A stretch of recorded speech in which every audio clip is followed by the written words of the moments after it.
the government mercilessly genocided over 12 billion birds. They believe the government replaced birds with deep state agents who surveil the American citizenry. How come it took so long for any of us to hear about this? It was very easy to censor ideas and opinions that aren't popular and that people don't agree with.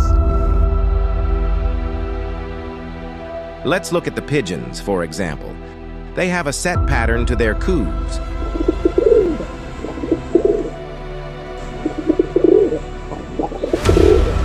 Sounds normal to the average person, right? Let's slow it down.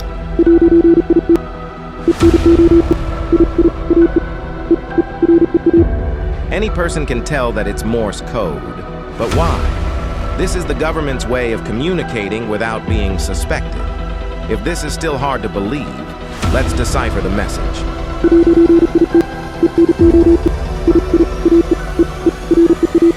Meeting at park, 1400 hours.